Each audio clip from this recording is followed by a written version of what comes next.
Assalamualaikum warahmatullahi wabarakatuh. Salam guru penggerak. Perkenalkan, saya Suciati, calon guru penggerak angkatan 11 dari TK Pertiwi 1 Bedoro, Kecamatan Sambung Macan, Kabupaten Sragen.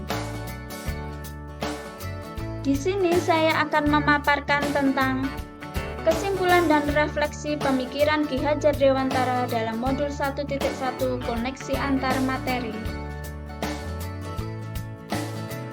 Pendidikan dan pengajaran tidaklah sama. Pengajaran bagian dari pendidikan. Pengajaran adalah proses pendidikan dalam memberi ilmu untuk kecakapan hidup anak secara lahir dan batin. Pendidikan hakikatnya menuntun anak dalam mencapai segala kekuatan kodrat yang dimiliki, agar anak mampu meraih kecakapan dan keselamatan setinggi-tingginya, baik sebagai manusia maupun sebagai anggota masyarakat. Pendidikan menciptakan ruang bagi anak untuk bertumbuh secara utuh agar mampu memuliakan dirinya dan orang lain serta mandiri.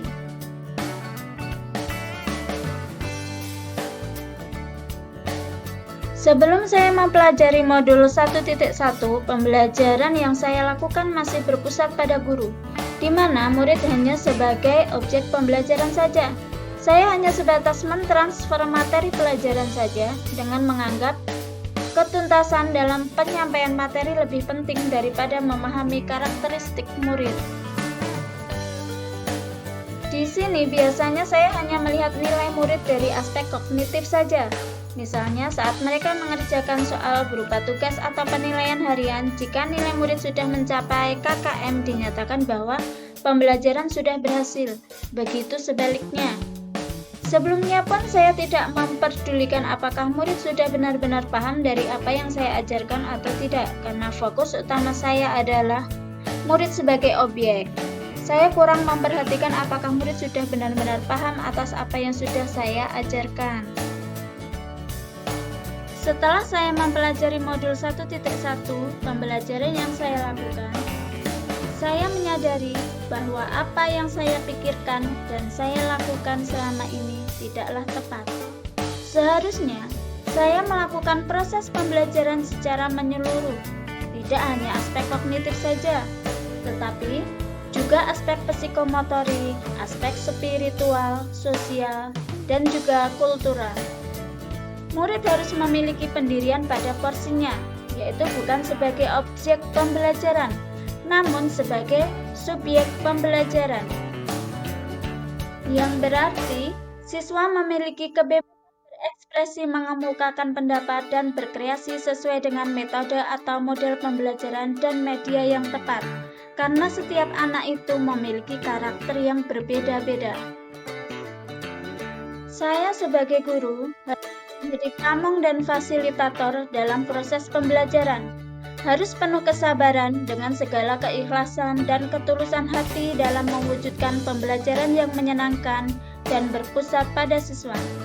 Selain itu, saya sebagai guru harus mempelajari karakteristik murid karena setiap anak dilahirkan unik dengan kelebihan dan kekurangannya masing-masing. Saya harus menghargai setiap karakter murid dengan memberikan kesempatan untuk mereka tumbuh sesuai dengan kodratnya. Hal yang dapat segera saya terapkan dalam pembelajaran di kelas antara lain merancang pembelajaran yang interaktif dan menyenangkan dengan melibatkan siswa sesuai dengan metode student center. Saya akan menerapkan pembelajaran abad 21 yang sesuai dengan pemikiran Ki Hajar Dewantara, yaitu berpikir kritis, kreatif, komunikasi, dan kolaborasi dengan berpegang teguh pada konsep mendidik anak. Pembelajaran tidak lagi menuntut, tetapi menuntun, karena tugas guru adalah memberi tuntunan atau arahan yang baik kepada murid dan berusaha menjadi teladan bagi murid, baik dalam perkataan maupun perbuatan. Selanjutnya, saya harus mengenali karakter dan latar belakang siswa dengan menjalin komunikasi yang baik. Dalam sebuah pembelajaran, komunikasi sangatlah penting dilakukan antara guru dan juga peserta didik. Demikian tadi pemaparan kesimpulan dan refleksi modul 1.1 koneksi antar materi. Terima kasih teman-teman sudah menyimak video ini. Semoga dapat bermanfaat di kemudian hari. Wassalamualaikum warahmatullahi wabarakatuh.